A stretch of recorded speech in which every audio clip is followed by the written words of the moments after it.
Merhaba arkadaşlar, ben Defineci Yener. Bugün size cihazlarla alakalı, alan taramayla alakalı ve definecilikle alakalı elimden geldiğince detaylı bir bilgi hazırlıyorum. Bu videoyu saniye saniye her kelimesine dikkat edin. Önemli şeyler anlatmaya çalışacağım bildiğim kadarıyla. Lidya Dedektör LT Focus X1 alan tarama var. Conrad GR3 Plus yeraltı görüntüleme cihazı var. Bir de Conrad GR4 yani Conrad'ın yeni çıkardığı cihazı var. İlk başta alan taramamızdan başlayalım. Önce size alan taramayla alakalı bilgi vereyim. Alan tarama nedir? Adı üzerinde alanı tarayan yani alan tarayıcı. Bununla arazide radyestezi yöntemiyle herhangi bir değerli eşya, su veya boşluk aramak için kullanılır arkadaşlar. İnternete yazarsanız radyestezi nedir diye onunla ilgili bilgiler alırsınız. Şimdi burada onu da anlatmaya kalkarsam video çok uzun sürer. O yüzden bunu kendiniz internetten araştırın. Radyestezinin ne olduğuyla alakalı tam detaylı bilgiyi okuyun ve benim söylediklerimi daha da iyi anlamış olursunuz. Arkadaşlar ben kısaca şöyle söyleyeyim. Radyestezi dediğimiz şey sarkaç veya alan tarama ile yapılır. Bizimkisi define kategorisi olduğu için ben alan tarama üzerinden bahsedeceğim arkadaşlar. Araziye çıkıp elimize alan tarama aldığımızda o bölgede değerli bir eşya, boşluk veya su ya da mesela mezar odası, mahzen bu tür yerlerden çıkan sinyalleri alan taramayla tespit edebiliriz. Elimdeki alan taramanın ismi Lidya Dedektör'e ait LT Focus X1. Bu ana gövdesi şu an taktığım tutamak kolay bir şekilde yerine sabitleniyor. İki tane anteni var. Antenleri yerine takıyoruz. Antenler açılıyor. Bu şekilde uzatabiliriz veya kısa şekilde. Uzak mesafe aramak için uzun da tutabilirsiniz. Ama şöyle bir şey var. Uzak mesafeden gittiğinizde sinyali bulduğunuzda bakmanız gereken yerde antenleri içeri almanız gerekir. Çünkü bu dönmeye başladığında kendinize veya omzunuza kolunuza çarpmasın diye kısa antenle kullanmanız gerekir. Nokta tespiti yaptığınız yerde. Bunun sap kısmında şöyle bir hazne var. Bu hazneye herhangi bir altın, gümüş, bronz, bakır yani ne aramak istiyorsanız bu madenden bir parça numune olarak koyabilirsiniz. Yani bunun içine mesela bir zincirin, altın zincirin 2 tane halkası dahi olur. Veya içine sığabilecek büyük bir zincir olabilir, küpe olabilir. Yani herhangi bir altını bunun içine koyabilirsiniz. Altının büyüklüğü, küçüklüğü çok önemli değil. Gramajı çok önemli değil. Yani bunun içinde bir altın olması yeterlidir. Buraya aramak istediğiniz sadece altın değil tabii arkadaşlar. Dediğim gibi bakır da olabilir, gümüş de olabilir. Ne aramak istiyorsanız o bölgede ondan bir parça numune koymanız yeterlidir. Numuneyi içine koyduktan sonra hazneyi kapatırsınız. Bunun arka tarafında arkadaşlar bakın burada da bir haznesi var. Buraya açıp kapamanıza gerek yok. Bunun içinde de minerale gitmemesi için içine koymuş özel bir madde var. Yani minerale gitmesin derken arkadaşlar illaki alan taramalar minerale gidebilir. Hangisi olursa olsun bir alan tarama alırken satıcı bu minerale gitmez, kesinlikle minerale gitmez şeklinde söylüyorsa o alan taramadan uzak durun derim. Yani o satıcıdan uzak durun aslında. Alan tarama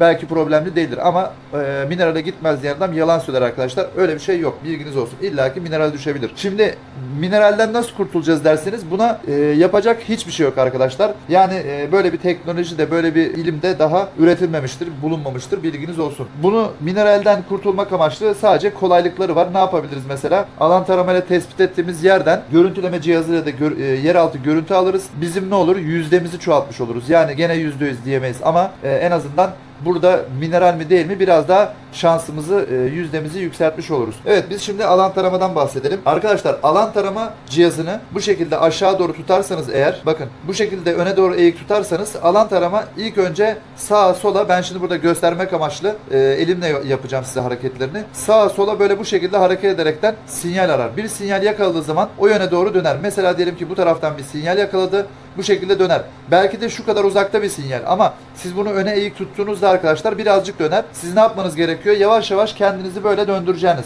Siz bunu bu şekilde sinyal aldı. Döndürmeye başladığınızda burada takılı kalır bu sefer. Siz sapı ne kadar çevirirseniz çevirin o bir yöne doğru takılı kalır. Yani anlarsınız ki bu yöne doğru bir sinyal aldı. Sonra tekrar bu yöne doğru dönüp o yönü tamamen sabitledikten sonra antenlerin istikametine dümdüz yürüyeceksiniz arkadaşlar. Yolda giderken bazen sağdan soldan sinyal algılayabilir. Giderken mesela şöyle bir hafiften sağa doğru gider veya sola doğru gider ama yine aynı istikameti yakalar. Ola ki soldan bir sinyal aldı o esnada durun arkadaşlar. Soldan sinyal aldığında tekrar aynı yöne dönerse yürümeye devam edersiniz. Ama soldan sinyal aldı tekrar aynı istikamete dönmüyor. Siz kendinizi bu yöne çevirip kısaca söylemek gerekirse antenler nereyi gösteriyorsa orayı takip edeceksiniz arkadaşlar. Arazide ilerlerken de başka bir yönden sinyal aldığı anda da duraklayın. Bakın ne yöne doğru devam edecek? Yeni sinyal aldığı yöne doğru mu yoksa eskisine doğru mu devam edecek? Ona göre istikametinizi belirlersiniz. Aradığınız yere geldiniz. Noktaya geldiniz. geldiniz. Üzerine geldiğinizde arkadaşlar siz yürümeye devam edin. Böyle döner birden diyelim, fazla dönerse, arkaya doğru gösterirse birkaç adım daha ilerleyin. Hala arkayı gösteriyorsa sizin aradığınız noktayı geçmişsinizdir demektir. Yani ne yapacaksınız bu sefer? Arkaya doğru gösterdiği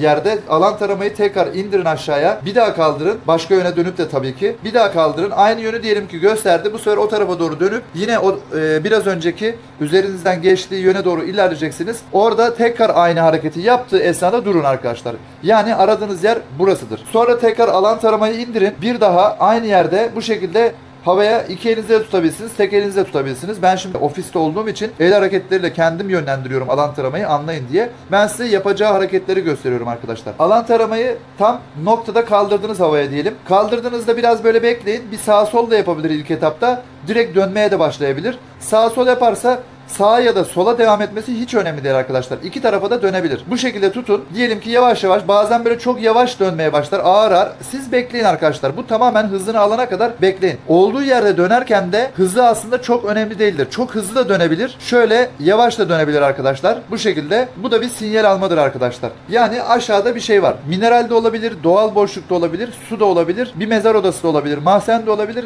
herhangi bir saklanmış define de olabilir arkadaşlar. Dönmesi yeterli ama dediğim gibi arkadaşlar, döndüğü yerde %100 define var diyemeyiz. Bilginiz olsun. Bu durumda ne yapacağız? İmkanı olan görüntüleme cihazı alacak. Görüntüleme cihazıyla o sinyal aldığı noktaya zemin altı görüntüleme modunda da olabilir, pinpoint modunda da olabilir. Derinde ise 3D zemin altı görüntüleme modunda yerin altını analizini yapar. Orada bir şey var mı yok mu? Az daha şansını ve yüzdesini çoğaltmış olur arkadaşlar. Biraz sonra zaten görüntüleme cihazıyla da ilgili detaylı bilgi vereceğim. Ne yapılması gerektiğiyle alakalı. Evet, elimdeki alan taramanın kullanımıyla birkaç bir şey daha söyleyeyim. Buraya hazneye bir numune koydunuz. Koyduğunuzda şu üzerinde bunun bir tane vidası var. Bakın şöyle elle çevriliyor. Bunu aşağı indirirseniz eğer hazneye koyduğunuz numuneyi arar. Bu vidayı havaya kaldırdığınızda herhangi bir boşluğa gider. Bu doğal boşluk da olabilir, mahzen de olabilir, mezar odası da olabilir. Bilginiz olsun. Vidayı havaya kaldırdığınızda içindeki numuneyi çıkarmanıza gerek yok. Alan tarama ile alakalı önemli bir bilgiden bahsedeceğim. Alan tarama dediğim gibi radyestezi ile çalışır. Bu manuel alan taramadır çünkü. Bunların dijital olanları var. Dijital olanlar farklı sistemdir. Radyestezi ile alakalı 3 sene öncesinde bir haber gördüm. Japonya ya da Çin olması gerekir. Tam hatırlayamayacağım şu anda ama Japonya diye hatırlıyorum. Mezar odasının duvarında çatal çubuk ve sarkaçla alakalı çizimler bulunuyor. Bundan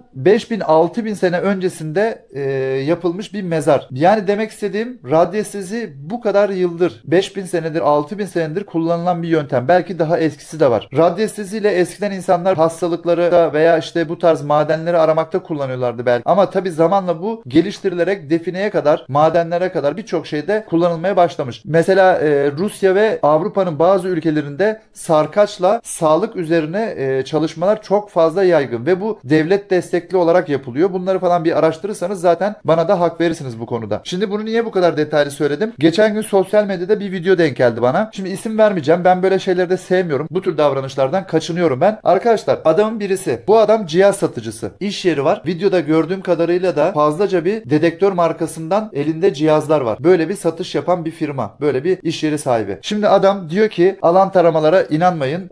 Alan taramalar yalan. Bilimsel olarak kanıtlanmamış. İşte biz teknolojiye bakalım gibi böyle alan tarama satanları kötülemeye çalışıyor. Arkadaşlar, birincisi, Türkiye'de birçok cihaz satıcısı firma var. Çok fazla. Hemen hemen neredeyse her şehirde var. Bunların bazıları var arkadaşlar. Siz de az çok tahmin edersiniz. Kendinden başka herkesi kötülerekten cihaz satmaya çalışıyorlar. Yani aslında burada bir nevi insanların zaaflarından faydalanıyorlar. Kelime oyunlarıyla, işte ne bileyim böyle değişik şeylerle cihaz satmaya çalışıyorlar. Arkadaşlar, cihaz alacaksanız eğer bu kişilerden uzak durun. Sattıkları cihazlar işe yarıyor mu? Tabii ki de yarıyor. Ama cihazlar değil, satıcının kendisi 5 para etmez, işe yaramaz insanlar. Yani sen bir cihazı satıyorsan insanları, başkalarını kötüleyerekten değil, elindeki cihazın hünerlerini göstererekten satmaya çalış veya detaylarını anlatarak satmaya çalış. Şimdi bu alan taramayı kötüleyen arkadaş çok komiğime gitti. Diyor ki işte bilimsel açıklamadan bahsediyor, teknolojiden bahsediyor. Ya sattığı cihazların aslında daha ne olduğunu bilmiyor. Neyse, fazla uzatmadan konuya gelelim. Şimdi bu arkadaş dedektörden, teknolojiden bahsediyor. Alan tarama ve radyestezi dediğimiz şeyi uydurma falan gibi lanse etmeye çalışıyor. Şimdi elindeki dedektörle normalde define aranmaz. Aslında dedektörlerin amacı şudur arkadaşlar. Derede veya toprak içinde doğal oluşum şeklinde olan küçük altın taneciklerini bulmak için yapılmıştır. Yani nugget altın deriz deriz mesela? Nugget altın veya nabit altın deriz. Bu tür altınları aramak için kullanılır aslında dedektörler. Dedektörle define aranmaz. Tek tek dediğimiz definecilik vardır. Yani araziye çıkarsın, dedektörle 10 santimle 50 santim arasındaki zamanında savaşta, işte kervan yolunda, insanların yaşadıkları yerde 20 santimle 50 santim arasında zamanında toprağın altında kalmış para olabilir, herhangi bir değerli eşya olabilir, vazo olabilir, ne olursa yani 20 santimle 50 santim arasındaki ufak tefek malzemeleri veya büyük malzemeleri bulabilirsiniz. O definecilik değildir arkadaşlar. Bu tek tekçiliktir. Yani dedektörü elinize alırsınız, sabahtan akşama kadar dağ, bayır, işte arazilerde, eski yerleşim bölgelerinde dedektörü sallayarak dolaşırsanız elinizde bir tane çapa, bir tane de pointer, bununla derin arama değil, yüzeysel arama dediğimiz aramayı yapabilirsiniz arkadaşlar. Dedektör sadece bu işe yarar. Dedektörle define aranmaz. Konumuz dedektörle alakalı olmadığı için şimdi çok o taraflara girmeyeceğim. Define neyle aranır arkadaşlar? Alan tarayıcıyla tararsınız, bir nokta tespit edersiniz. İmkanınız varsa görüntüleme cihazınız olur. Görüntüleme cihazıyla zemin altına bakarsınız. Alan taramanın, görüntüleme cihazının ve tecrübenizle oranın kazılıp kazılmayacağına karar verirsiniz arkadaşlar. Tek elle tutulup da kullanılan alan tarama kolay kullanım olduğu için amatör kişilere daha uygundur. Bilginiz olsun. Profesyonel kişiler çiftli alan tarama kullanmayı tercih eder ama onun da zorlukları vardır. Onunla ilgili de bildiklerimi detaylı bir şekilde anlatmaya çalışırım. Alan taramayla araziye çıktınız. Yapmanız gereken şey arkadaşlar, ilk önce alan tarama şu şekilde tutun arkadaşlar. O esnada arazide aklınızı boşaltın. Hiçbir şey düşünmemeye çalışın. Etrafa da bakmayın. Bir sakinleşin. Sonrasında yapmanız gereken, alan taramayı kaldırırken aklınızdan şunu geçirin. Bulunduğum bölgede insan eliyle saklanmış bir değerli eşya var mıdır? Alan taramaya komut veriyorsunuz. Bulunduğum bölgede insan eliyle saklanmış bir altın. Bunu içinizden, ilk zamanlar içinizden tekrar edin. Şimdi diyelim ki alan taramayı kaldırırken bulunduğum bölgede bir altın var mı diye düşünürsem eğer, kaya içindeki doğal altına da gider. Veya yakında bir su varsa suyun içinde küçücük de olsa altın tanecikleri vardır. Buna da gider. Veya arkadaşlar toprak altında bir mineral yoğunluğu varsa, mineralin içinde her şeyden toz tanecikleri kadar olduğu için onun içindeki altın bize fayda etmez. Mineralin içindeki altını kimse ayrıştırıp normal bütün hale getirip para kazanacak şekilde kullanamaz arkadaşlar. Bilginiz olsun. Mineral bizim definecilerin en büyük düşmanıdır. Kısaca söylemek gerekirse. Evet, alan taramayı kaldırdığımızda bulunduğum bölgede insan eliyle saklanmış değerli bir eşya var mıdır diye düşündüğümde, bu haznenin içine de siz altın koyarsanız, etrafta saklanmış bir altın varsa oradaki sinyali alıp size yön vermeye çalışır alan tarama. Tabii ki tekrardan üstüne basarak söylüyorum. Kesinlikle %100 defineye gider demiyorum arkadaşlar. Sinyal aldığı yerde mineral de olabilir, saklanmış bir define de olabilir, mezar içinde bir altın yüzük de olabilir veya eski zamanda savaşta veya bir kervanda yoldan geçen insanın cebinden, üstlerinden düşürdüğü bir altın da olabilir arkadaşlar. Mineralin içindeki veya kayanın içindeki doğal altın hariç başka şeyleri araması için bu şekilde komut vermek en mantıklısıdır. Bilginiz olsun. Siz bunu kaldırdığınızda hafif bileğinizden öne doğru eğerseniz mümkün olduğunca sabit tutun. Sonrasında ne taraftan sinyal aldığına bakın. Dediğim gibi ilk önce sağ sol yapar, sinyal arar. Bazen direkt yakalayabilir. Direkt yakaladığı yerde beklediniz birazcık. Tamam, başka yere hareket etmiyor. Kendinizi o yöne doğru çevirip antenlerin istikametine doğru yürürsünüz. Alan taramayla bir sinyal aldınız. Üzerine geldiniz. Dönmeye başladı. Siz değerli modunda aratmışsanız, yani vidayı aşağı indiririz, içine bir numune koyduysanız eğer, orada dönüyorsa başka bir şey yapmanıza gerek yok. Varsa görüntüleme cihazıyla bakıp ona göre çalışma yapabilirsiniz. Şöyle bir şey var. Diyelim ki boşluk modunu aldınız. Vidayı havaya kaldırdınız. Bir noktaya geldiğinizde hareketini yaptı. Geri verdi. İleri doğru devam ediniz. Hala geri doğru gösteriyor. Az ileride tekrar yere indirip bir daha kaldırdınız. Döndü. Aynı noktaya geldiğinde bir daha geri döndü. Sonrasında boşluk, yani boşluğun tespitiyle alakalı şöyle bir şey yapabilirsiniz. Aşağıda bir doğal boşluk mu var? Mezar odası mı? Mahzen mi? Bir yapı mı? Bununla alakalı boşluğu şöyle bir şey yapabilirsiniz arkadaşlar. Boşluğun üzerine geldiniz. Alan tarama aşağıda. Tekrar kaldırdınız. Dönmeye başladı. Dönmeye başladığında kolunuzu çok hareket ettirmeden kendinizi yavaşça sağa sola ileri geri gezdirin. O dönme azalırsa veya kesilirse aşağıdaki boşluğun boyutunu bu şekilde anlayabilirsiniz tekli alan taramayla. Boşlukla alakalı da bilmeniz gereken en basitinden bir yöntemi de söylemiş oldum. Bir de alan tarama ile ilgili şunu anlatayım. Mesela alan tarama kullanmamış insanlar genelde şunu düşünüyorlar. Ben alan taramayı alacağım. Bana gelecek. Test edeceğim. Buraya altın koyacağım. Yakın bir bölgede altın saklayacağım. O altını bulacak. Bulursa tamam, bu alan tarama işe yarıyordur diye bu mantıkla ilerlemeye çalışıyorlar. Böyle bir mantık yok. Bilginiz olsun. Neden diyeceksiniz? Bunun içine altın koyduğunuzda sizin kendi sakladığınız altını bulma ihtimali çok düşüktür. Sebebi de şudur. Toprağın altına yeni koyduğunuz altın oraya yeni konduğu için bizim istediğimiz sinyalleri göndermez. Toprak altında en az 5 sene, 10 sene, 50 sene, 100 sene çok uzun süre kalmış bir altın orada çok kuvvetli sinyaller gönderir etrafa. Alan taramada onu rahat bir şekilde yakalar. Sizin yeni koyduğunuz bir altın orada kuvvetli sinyal yaymayacağı için siz alan taramayı test esnasında bu sefer yakınınızda veya biraz uzağınızdaki bir mineralden çıkan sinyalleri yakalar, sizi oraya götürür ve yanıltır. Yani yeni saklanmış bir altınla alan tarama testi yapma ihtimali sıfırdır. Bu videonun altına alan tarama ile alakalı da sorularınızı sorun. Ben bu soruları kenarda toplayıp, derleyip sorularınızla alakalı yine bir video hazırlamaya çalışırım. Conrad GR3 Plus ile ilgili tanıtım ve kullanımı ile alakalı bilgiler vereceğim. Conrad GR3 Plus yeraltı görüntüleme cihazı. Biz buna genelde baston tarama da diyoruz. İçinde kılıfı çıkıyor. Araziye taşımak için bir kılıfı var. Burada şarj aleti ve garanti belgeleri. Arkadaşlar, Conrad GR3 Plus Bluetooth ile telefona veya tablete veya bilgisayara bağlanarak kullanılabiliyor. Bu kısmında probe kısmı ucunda sensörleri vardır. Bu sensörlerden yer altına sinyal gönderir. Toprak altındaki nesneleri, boşluğu, minerali, değişiklikleri, olağanüstü hareketleri bize telefonumuza veya tabletimize yansıtır. Biz de oradaki rakamsal değerler ve derinlik olarak yapmamız gereken çalışma hakkında karar veririz. Yeraltı görüntüleme özelliğinde derinlik 7 metre civarı ama tabii Türkiye topraklarında yani toprağın yapısına da bağlı olaraktan 5 metre 6 metre civarı çok net bir şekilde zemin altından görüntü alabilirsiniz. Cihazın kurulumu basittir. Apple ya da Android cihazlarda kullanabilirsiniz. Telefonunuz iPhone'sa App Store, Android ise cihazınız Play Store'dan bunun uygulamasını indiriyorsunuz. Uygulaması Conrad GR3 diye yazar. Uygulamayı telefonunuza indirdikten sonra cihazın ayarlar bölümüne giriyorsunuz. Benim telefonda kurulu olduğu için ben sadece tarif edeceğim şimdi. Cihazın Bluetooth'unu açıyoruz. Aynı zamanda da cihazın düğmesine basıyoruz. Benim telefonumda şu an kurulu olduğu için size ben tarif edeyim. Uygulamanın içine ilk girdiğinizde karşınıza isim, soyisim ve cihazın şurada yazan kodlarını sorar. Şu kodu SN yazan kodu sorar arkadaşlar. O kodu girersiniz. Sonrasında bu ekrana geldiğinizde buradan ayarlar bölümünden cihazlardan arattırıyorsunuz. Kendi cihazınızı bulacak. Bluetooth açıksa zaten otomatikman bulur. Sonrasında bağlantı moduna geçiyoruz. Şu kısma geldiğinizde bir kere buradan bağlan diyoruz. Otomatikman cihaza bağlanıyor. İlk önce canlı tarama özelliğinden bahsedeyim. Canlı tarama modunda 2 tane daha mod var. Canlı tarama pinpointer modu. Pinpoint modu dedektör gibi kullanılabilir. Araziye gittiğinizde cihazı tam bu pozisyonda dümdüz tutuyorsunuz arkadaşlar. Ben kolaylık açısından şöyle yapıyorum. Şuradan 2 parmağımla tutuyorum. Hafif serbest bırakıyorum. Cihaz tam dümdüz duruyor. Pinpoint modunda da görüntüleme 3D görüntüleme modunda da cihazın en önemli noktası şu cihaz dümdüz durması gerekir. Cihazı bu şekilde hafif serbest şekilde tutarsanız aramak istediğiniz yerden biraz uzakta yani 1-2 metre uzağında şu şekilde kalibrasyon yapıyorsunuz. Yani bu toprak ayarı yapar, minerali siler. Sonrasında arama yapacağınız yere yine cihazın pozisyonunu hiç bozmadan bakın şu 2 parmağımla böyle tuttuğumda nereye götürürsem götüreyim böyle yüksek kaya üstüne çıkaracağım hep aynı şekilde. Cihazın hep düz durmasını sağlayacağım. Arkadaşlar bakın bunlar çok önemli.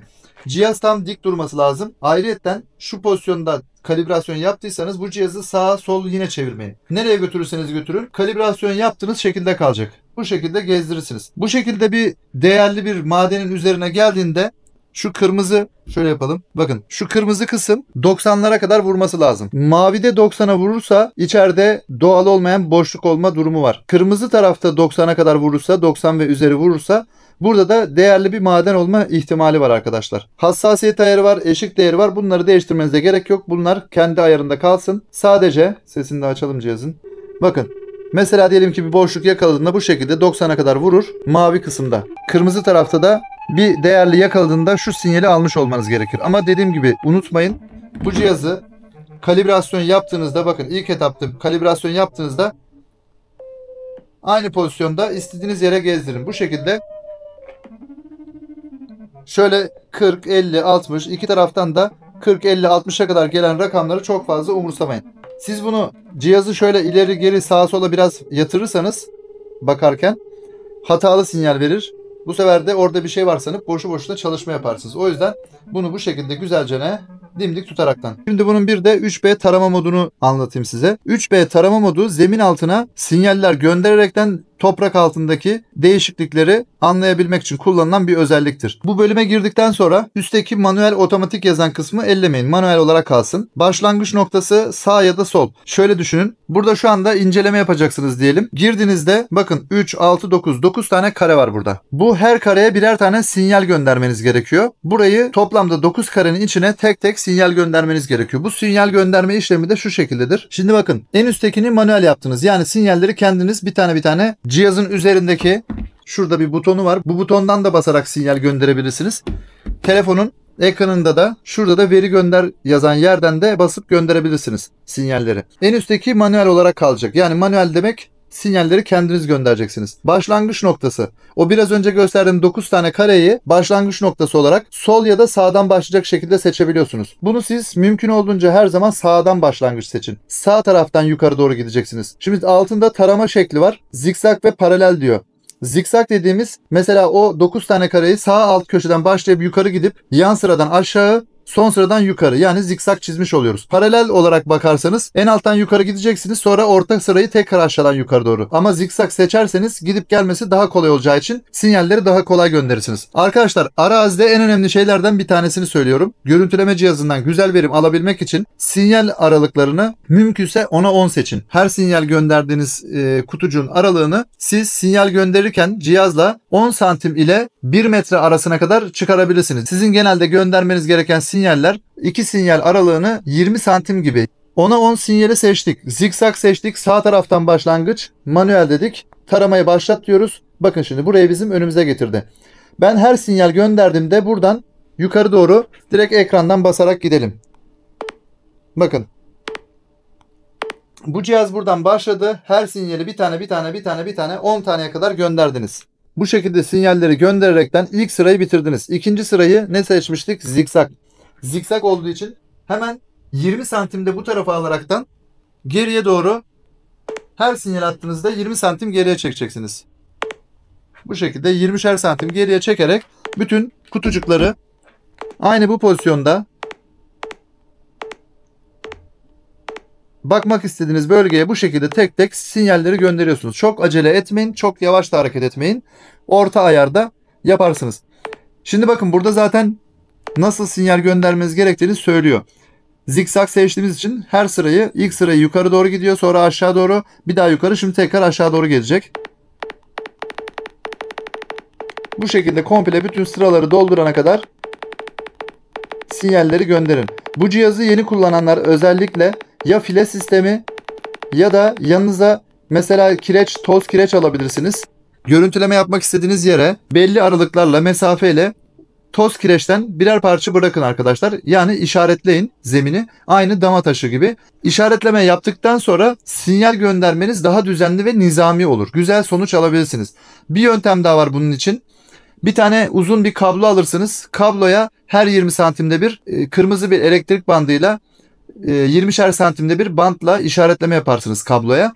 Siz sıralara sinyali gönderirken o kabloyu bakacağınız yere uzatırsınız. Sinyali gönderirken aynı zamanda o kırmızı bantlara iza alarak kendinizi bu şekilde de kolay bir görüntüleme çalışması yapmış olursunuz. Cihazı sinyal gönderirken hiçbir şekilde yamuk tutmadan, sağa sola çevirmeden ve sinyal aralıklarını ilk başladığınızda 15 santimse 15 santim, 20 santimse 20 santimde bir olacak şekilde düzenli ve nizami gidecek şekilde göndermek amaçlı bu söylediklerim çok işinize yarayacaktır.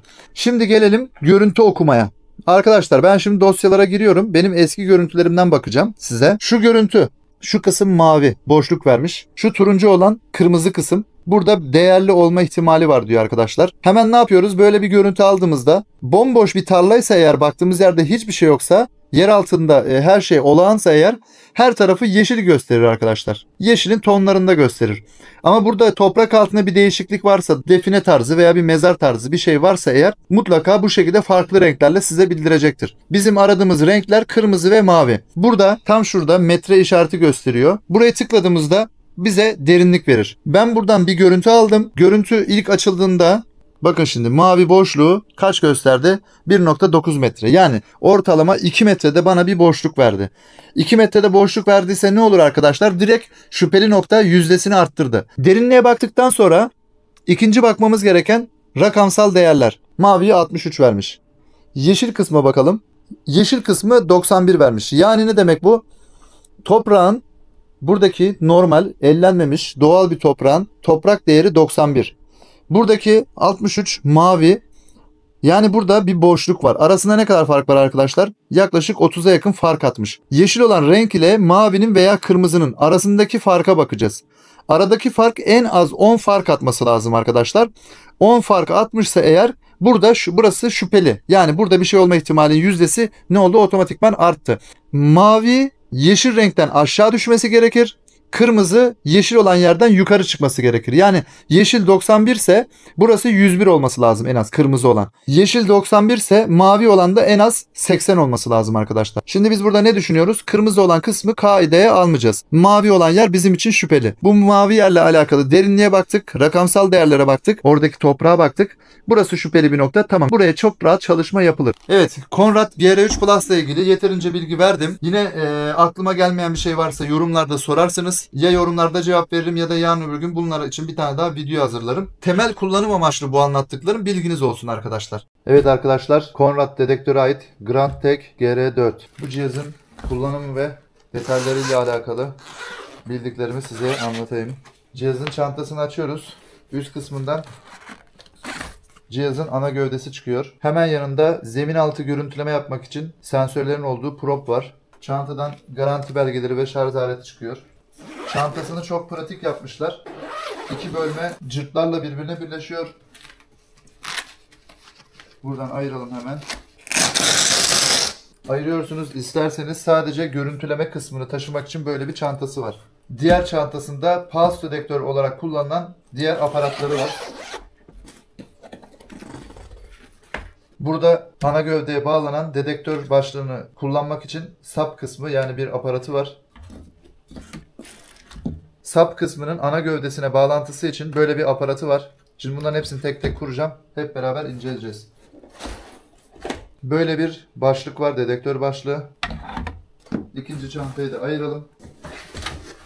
Evet, şimdi dedektör kısmını önce bir kenara alalım. Önce görüntüleme aparatlarıyla ilgili anlatayım. Bakın, burada yan tarafta başlık ayarı için şöyle bir somun kısmı var. Bunu sıkıyoruz. Bu şekilde sabitliyoruz. Görüntüleme probunu yerine takmak için şu kısımda çok kolay ve pratik şekilde birleştirdikten sonra şu anda gördüğünüz gibi görüntüleme modunda kullanabilirsiniz. Cihazın önünde açma kapama düğmesi. Bu cihazın güzel yönü hem kendi ekranından hem de cep telefonu veya tabletten cihaza erişip incelemelerinizi, analizlerinizi yapabilirsiniz. İlk başta görüntüleme probunu taktığım için direkt zemin tarama 3D zemin tarama modunda açıldı. Buradan aşağı doğru diğer bölümlere geçiyoruz. Canlı tarama pinpoint modu, dedektör taktığımızda burası otomatik bağlanıyor. Ayrıca de dosyalar kısmı, cihazı telefona bağlamasanız da kendi başına kullanırken dosyalar kısmından kayıt yapıp sonradan telefonda veya bilgisayarda inceleyebilirsiniz. Ayrıca dosyalar kısmına girdiğinizde daha önce yaptığınız görüntülemeleri buradan da görebilirsiniz. En altta ayarlar var. Ayarlarda ses ayarı, titreşim, parlaklık, ekran parlaklığı, dil, farklı dillere de çevirebiliriz. Saati yazıyor, tarih yazıyor. Fabrika ayarlarına geri dön, cihaz bilgileri. Şimdi geri çıkmak için back tuşuna biraz 1-2 saniye fazla basılı tutaraktan geriye çıkabiliyoruz. Buradan 3D zemin tarama moduna girelim. Adım sayısı, en üstteki adım sayısı arkadaşlar. Altındaki inceleyeceğimiz sıra sayısı. Yön sağdan veya soldan başlamak için. Zikzak veya paralel. Kullanım, manuel kullanım. Otomatik de seçebilirsiniz ama tabi manuel kullanım her zaman daha uygundur. Bununla görüntüleme yapmak için arkadaşlar aynı GR3 Plus'un videosunu izlediniz. GR3 Plus'taki gibi adım sayısını en az 8 yapmanız uygundur. Sıra sayısı yine 8 olursa daha uygundur. Yön her zaman sağdan başlamayı tercih etmenizi tavsiye ederim. Yeraltı görüntüleme esnasında kolaylıkla kullanmanızı sağlar. Manuel kullanımda dediğim gibi siz sinyalleri tek tek kendiniz gönderirseniz daha uygun olacaktır. Tam şurada bir düğmesi var arkadaşlar. Sinyal göndermek için düğmesi var burada. Arkadaşlar şimdi cihazın kullanımıyla alakalı Zaten GR3 Plus'ı bayağı bir detaylı bir şekilde anlatmıştım. Tekrardan anlatmayayım. Yeterince uzun sürdü.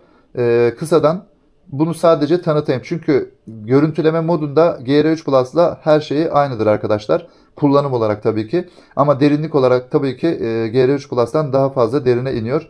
Ve bu cihaz çok hafif, çok hoş, kullanıma uygun. Defini arayanlar için özellikle kendi çantasını almasanız da sadece şu 3-4 parçayla araziye çıkarken çantanıza koyup yanında kazması, küreği, çekici her şeyi çok rahat taşıyabileceğiniz şekilde kullanıma uygun yapılmış. Görüntüleme moduna hemen girelim şuradan. 8'e 8 diyelim. Şöyle bir göstereyim. Adım sayısı bakın arkadaşlar 8, sıra sayısı 8. Şimdi bunda adım gönderdiğimizde en sona geldiğinde arkadaşlar sonraki sıraya geçiniz diye size uyarı veriyor. Aynı tuşla tekrar geçersiniz. Sonrasında devam edersiniz. Yani her sıra bittiğinde bir sefer fazladan da onay vermek için, diğer sıraya onay vermek için geç tuşuna basıyorsunuz. Yine hepsini aynı tuştan yapıyorum arkadaşlar. Ekranı şu anda kullanmama çok gerek yok. Bunu bütün sıraları doldurduktan sonra GR3 Plus'ta anlatmıştım zaten. Bütün sıraları ben şimdi boşa sallayaraktan göstermek amaçlı bitireyim. Bütün sıraları bitirdikten sonra şöyle size ekran çıkıyor. Bunu kaydet dersiniz. Buradan geri gelip alt okla dosyalara giriyoruz. Son görüntüye buradan aç diyoruz. Bakıyoruz arkadaşlar. GR3 Plus'ta tarif etmiştim. Bakın bomboş bir alana baktığınızda yani içeride yer altında hiçbir şey yoksa eğer bu şekilde yeşil düz bir ekran çıkar arkadaşlar. Bilginiz olsun. Buna daha detaylı anlatmaya gerek yok. Kullanımı çok güzel, çok hoş, pratik bir cihaz. Şimdi bunu kapatalım. Dedektör başlığını takıp dedektörle alakalı olan kısımları da size tarif edeyim. Çok kolay bir kullanım. Hepinizin seveceğine inanıyorum. Benim çünkü çok hoşuma gitti arkadaşlar. Bilginiz olsun. Çok güzel, pratik bir cihaz. Hemen görüntüleme başlığını aynı şekilde çıkartalım. Bakın şu şekilde yandan yerine oturtuyoruz. Şöyle bir sıkıştırma aparatı var. Sıkıştırma aparatını taktığımızda buradan başlık için kendi kolunuza uygun, boyunuza uygun ayarlayabilirsiniz. Şöyle yani bunu biraz gevşettiğinizde tam çıkarmanıza gerek yok. Buradan ileri geri kaydırabilirsiniz. Bu şekilde. Dedektör başlığı da aynı görüntüleme probu gibi çok basit bir şekilde yerine takılıyor. Bu şekilde açıyoruz. Cihazımız kullanıma hazır. Evet, dedektör moduna girdiğimizde sensör başlığı algılandı deyip direkt otomatikman dedektör modunda başlıyor. OK diyoruz. Kalibrasyon yapılıyor diyor. Arkadaşlar cihazı açarken dedektör başlığında kullanmak istediğinizde bakmanız gereken yerden az uzakta yine aynı GR3'te gösterdiğim gibi kalibrasyon yapar gibi başlığı toprağa değdireceksiniz. O şekilde başlatacaksınız. Otomatikman toprak değerini yapıyor. Sonrasında bu cihaz pulse dedektör sistemli çalıştığı için diğer VLF cihazlar gibi sallayarak gezmiyorsunuz. Yani bir sağ bir sol yapmıyorsunuz. Bunu normal şekilde aynı görüntüleme cihazını gezdirir gibi yavaş yavaş gezdiriyorsunuz. Yani mesela bunu böyle aldığınızda bakın şöyle göstereyim. Bakın böyle şu esnada bu şekilde gezdirirsiniz. Arama yapacağınız yerde bakmamanız gerektiğinde bu yüzden söyledim. Toprağa değdirdiğinizde boş bir alanda toprağa değdirip kalibrasyon yapın cihazı. İlk açıldığında otomatik kendi yapacak yani. Sonrasında salladığınızda hiçbir şekilde minerali algılamaz. Hiçbir şekilde parazit ses de çıkartmaz. Bakın arkadaşlar burada ekranda gördüğünüz üzere değerli değersiz diye iki kısım var. Üstteki değerli değersiz diye iki kısım var. Ortada 0 yazıyor. Altındaki sıfırın altındaki hemen şu beyaz kısmın sağ ve sol tarafında bir malzemeye ulaştığında sinyal göstergeleri çalışıyor. O göstergeler değerli tarafına giderse eğer, değerli olarak değersiz tarafına giderse demir veya mineral şeklinde düşünün. Değersiz çalışma yapılmaması gereken yer diye gösterir. Ayrıca tekrardan altta da size uyarı veriyor. Siz alttaki uyarıyı takip edeceksiniz. Uyarı yükseldiği zaman istediğiniz değeri yakaladığınızda yukarı bakacaksınız. Değerli mi değersiz mi vermiş? Ona göre de çalışma yapacaksınız. Basit bir kullanım yani. Gayet de güzel. Bunun test videolarını tabi benim YouTube kanalımda izleyebilirsiniz. Her videomda görüntüleme modu, dedektör modu, pinpoint modunu her şekilde kullanmaya çalışıyorum elimden geldiğince. Evet arkadaşlar cihazı kapatalım. Cornat GR4'ü de anlattıktan sonra artık yavaş yavaş videoyu sonlandıralım. Güzel bir cihaz. Kısadan şöyle toparlayayım söylemek istediklerimi. Define aramak için öncelikle alan taramanız olması gerekir. Yani alanı tarayıp noktaladığınız yerde görüntüleme cihazlarıyla da yer altındaki değişiklikleri cihazınızla tespit ederek sonrasında da bir analiz yaparak aldığınız görüntülere göre hareket edersiniz. çalışma yapılıp yapılmadığını da tamamen sizin karar vermeniz gerekiyor. Videoyu sonlandırmadan cihazlarla ilgili sormak istediğiniz bir şey varsa bana yorumlarda yazın. Evet arkadaşlar, bir sonraki videomda görüşmek üzere. Kendinize iyi bakın.